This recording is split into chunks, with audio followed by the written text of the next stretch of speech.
Salut les matheux, et si je vous disais qu'il existe un super pouvoir caché tout autour de nous? Si, dans la nature, sur la route, et même dans les logos de nos marques préférées. C'est le pouvoir de la symétrie. Et aujourd'hui, on va apprendre à le maîtriser ensemble. Allez, c'est parti! On va commencer par une petite énigme. Regardez bien ce réveil. Vu dans un miroir, il affiche 20h51. Mais alors, d'après vous, quelle est l'heure réelle? C'est un petit mystère qu'on va résoudre ensemble à la fin, promis grâce à un super pouvoir mathématique que je vais vous dévoiler. Pour devenir un vrai super-héros de la géométrie, il y a deux pouvoirs à maîtriser. D'un côté, on a le pouvoir miroir, qu'on appelle aussi la symétrie axiale. Pensez simplement à plier une feuille en deux. Et de l'autre côté, il y a le pouvoir demi-tour, la symétrie centrale. Là, imaginez une carte à jouer qui pivote sur elle-même. Vous êtes prêts? On débloque le premier niveau? On commence donc avec le pouvoir le plus familier, celui qu'on utilise tous les matins sans même y penser, c'est la magie du miroir, autrement dit la symétrie axiale. Alors, la définition officielle, c'est quoi? Deux figures sont symétriques par rapport à une droite si, quand on plie le long de cette droite, elles se superposent parfaitement. Cette ligne de pliage, c'est notre fameux axe de symétrie. C'est exactement le même principe que quand on plie une feuille pour découper un cœur parfait. Facile, non? Mais alors, comment on fait pour construire une figure symétrique? C'est comme une recette de cuisine, il y a 4 étapes.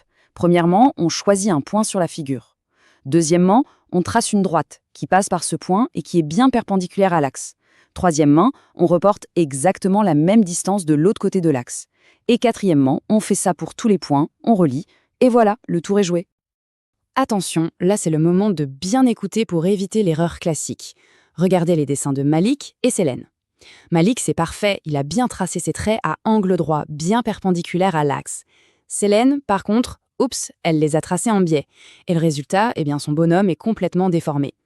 La règle d'or, c'est la retenir absolument, c'est toujours, mais alors toujours, la perpendiculaire. Bravo, le pouvoir miroir est débloqué. On passe maintenant au niveau supérieur, l'astuce du demi-tour qu'on appelle la symétrie centrale. C'est un petit peu différent, vous allez voir, mais c'est tout aussi cool. Ici, fini l'axe de pliage. Tout va tourner autour d'un seul point, le centre de symétrie. Une figure est le symétrique d'une autre si on peut l'obtenir en lui faisant faire un demi-tour, c'est-à-dire une rotation de 180 degrés autour de ce point. Pensez à un moulin à vent ou aux aiguilles d'une horloge qui ferait un demi-tour complet. Le grand secret de ce pouvoir, c'est qu'il conserve absolument tout. La figure pivote, d'accord? Mais ses dimensions, elles, ne changent pas d'un poil. Les longueurs, les angles, les airs, tout reste identique. La forme est parfaitement préservée. Et encore mieux, le symétrique d'une droite, c'est une autre droite qui lui est parfaitement parallèle. C'est super pratique. Ok, c'est bien beau tout ça en théorie, mais en pratique, comment on fait pour tracer le symétrique d'une figure par rapport à un point? En fait, la méthode est assez simple. Tout doit passer par le centre. Pour trouver l'image du point E, par exemple, on trace la droite qui le relie au centre O. Et on prolonge en reportant la même distance de l'autre côté. Il faut que le point O soit le milieu parfait du segment. On répète ça pour chaque point de la figure, on relie le tout, et voilà, notre triangle a fait son demi-tour.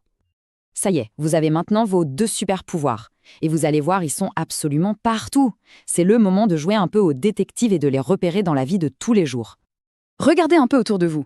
Beaucoup de panneaux de signalisation, comme le sens interdit par exemple, utilisent la symétrie axiale. Pourquoi? Pour qu'on les comprenne en un clin d'œil. Et en design, le logo d'Audi est un super exemple de symétrie à la fois axiale et centrale, ce qui le rend si harmonieux. Et dans la nature, alors là c'est encore plus évident. Un papillon qui déploie ses ailes, c'est l'exemple parfait de la symétrie axiale. C'est cet équilibre qui l'aide à voler. Et même les drapeaux, comme celui de l'Écosse, utilisent la symétrie pour leur design, pour avoir un impact visuel fort. Allez, un petit défi pour voir si vous avez bien suivi.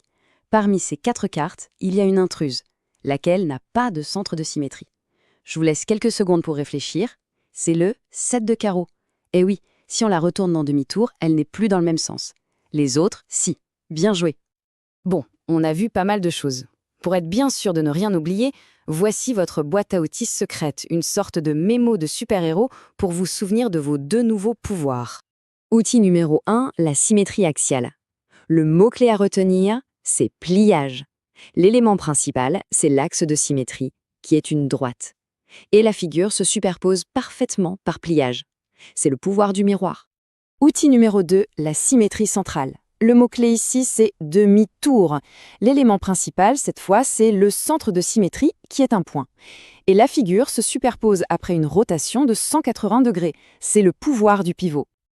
Et alors, notre énigme du début, vous vous souvenez? Le réveil affiché 20h51. Appliquons notre pouvoir miroir à chaque chiffre. Le 2 dans un miroir, ça devient un 5. Le 0, il ne bouge pas.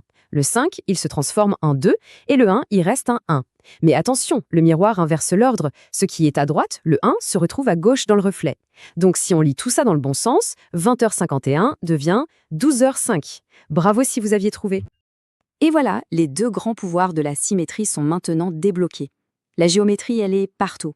Il suffit juste d'ouvrir les yeux pour la voir. Alors maintenant, le défi, c'est pour vous. Où est-ce que vous allez repérer la symétrie aujourd'hui? Dans votre chambre? Dans la rue? Dans la nature? Gardez l'œil ouvert parce que maintenant, vous avez le pouvoir de voir le monde avec des yeux de mathématicien.